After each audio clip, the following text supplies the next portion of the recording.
Periods time ಕರೆಕ್ಟಾಗಿ ಆಗಲ್ಲ. ಯಾಕೆ ಆಗಲ್ಲ? ಆ ರೀತಿಯಾಗಿ ಆಗಲಿಲ್ಲ ಅಂತಂದರೆ ಅದು ಮುಂದೆ ಯಾವ ರೀತಿ ಪರಿಣಾಮ ಬೀರುತ್ತೆ?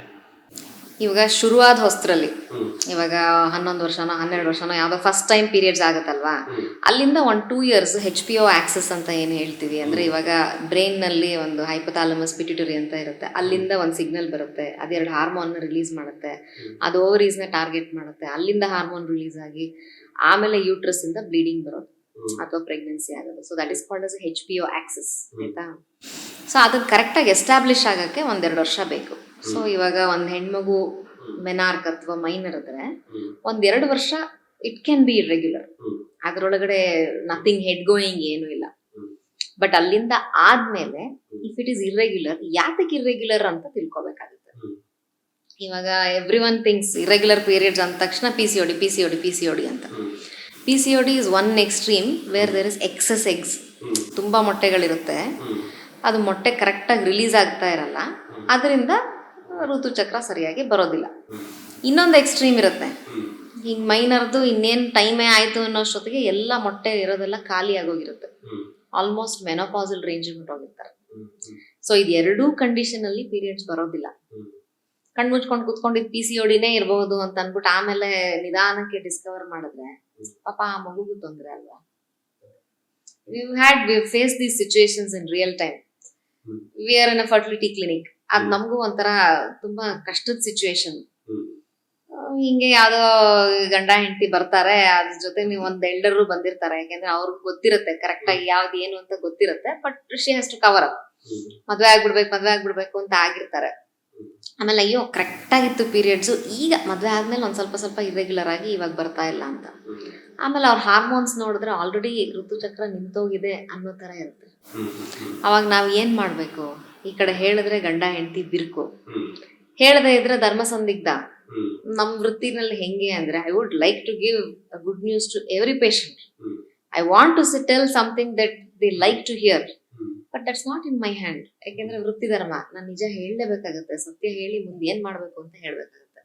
ಅವಾಗ we may have to slowly tell, ಅವಾಗ ಇದ್ದಿರ್ಬಹುದಪ್ಪ ಹಾಗೆ, ಇವಾಗ ಇವತ್ತಿನ ಪರಿಸ್ಥಿತಿನಲ್ಲಿ ಇವ್ರ ಮೊಟ್ಟೆನ ಉಪಯೋಗಿಸಿದ್ರೆ ಕಷ್ಟ ಆಗಬಹುದು, ನೀವು ಬೇರೆ ಆಪ್ಷನ್ ದಾನಿ ಮೊಟ್ಟೆ ತಗೊಂಡು ಮಾಡಬಹುದು ಅಂತೆಲ್ಲ. ಸೊ ಸಣ್ಣ ವಯಸ್ಸಲ್ಲಿ ಈ ತರ ಇರ್ರೆಗ್ಯುಲರ್ ಪೀರಿಯಡ್ಸ್ ಪರ್ಸಿಸ್ಟೆಂಟ್ಲಿ ಇದ್ರೆ ಒಂದ್ಸಲ ಒಂದು ಸ್ಕ್ಯಾನ್ ಮಾಡಿಸೋದು ಒಳ್ಳೇದಾಗುತ್ತೆ.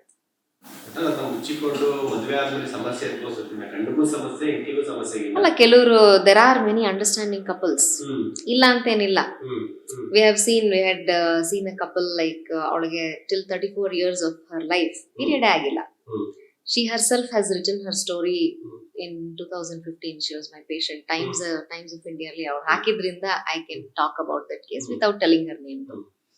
ಅವರಿಬ್ರು ಕ್ಲಾಸ್ಮೇಟ್ಸು, ಪ್ರೀತಿಸಿ ಮದುವೆ ಆದ್ರು.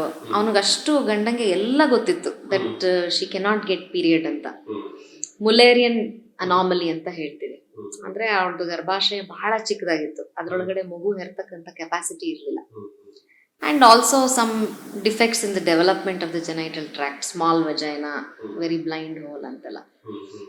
ಸೊ ಅವ್ರಿಗೆ ನಮ್ಮ ಹತ್ರ ಬಂದಾಗ 34 years of life ವರೆಗೂ ಪೀರಿಯಡ್ ಆಗಿಲ್ಲ. ಬಟ್ ಆದರೂ ಗಂಡ ಎಷ್ಟು ಪ್ರೀತಿ ಗೊತ್ತಾ ಅವಳ ಮೇಲೆ. Life is not only all about one sexual intercourse ಅಲ್ವಾ, companionship, friendship, it is so much more. You need a friend for life, the actual meaning of a husband and wife ಅಂದಾಗ. So ಅವನಿಗೆ ಕರ್ಕೊಂಡು ಬಂದು, and they had never disclose to either parents. ಹುಡುಗಿ ತಂದೆ ತಾಯಿಗೆ obviously ಗೊತ್ತಿತ್ತೇನೋ, but ಹೇಳಿದನ್ನೆಲ್ಲ ಅಳವಡಿಸ್ಕೊಂಡ್ರು. ಪ್ಲಾಸ್ಟಿಕ್ ಸರ್ಜರಿ ಮುಖಾಂತರ we will able to create a ವಜೈನಾ.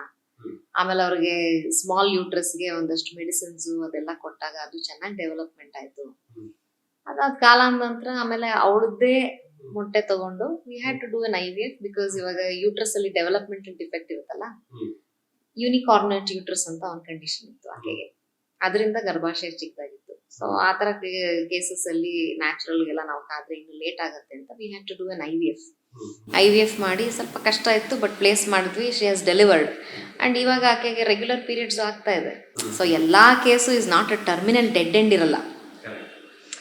And ಈ ಗಂಡ ಹೆಂಡತಿಗೆ ಅವ್ರಿಗೆ ಅದೊಂದು ಫಸ್ಟ್ ನಾವು ಕೊಡಬೇಕಾಗಿರೋದು, ಅವ್ರಿಗೆ ಒಂದು ಧೈರ್ಯ ಕೊಡಬೇಕು. Every problem will have a solution ಅಲ್ವಾ. We have to learn how to navigate. You have to accept all the odds of life and go ahead ಅಂತ ಅದನ್ನ ಫಸ್ಟ್ ಅವ್ರಿಗೆ ಅರ್ಥ ಮಾಡಿಸಿ. And patient also they should have the patience. ಅವ್ರಿಗೆ patience ಇದ್ರೆ ಎಲ್ಲಕ್ಕೂ ಒಂದ್ ಸಮಸ್ಯೆ, ಎಲ್ಲ ಒಂದ್ ಸಮಸ್ಯೆ ಅಂತ ಇದ್ರೆ ಅದಕ್ಕೊಂದು ಪರಿಹಾರ ಅಂತ ಇರುತ್ತೆ. ಖಂಡಿತ. ತಾಳ್ಮೆಯಿಂದ ನಾವು ಕಾದ್ ನೋಡ್ಬೇಕಷ್ಟೆ. ಓಕೆ.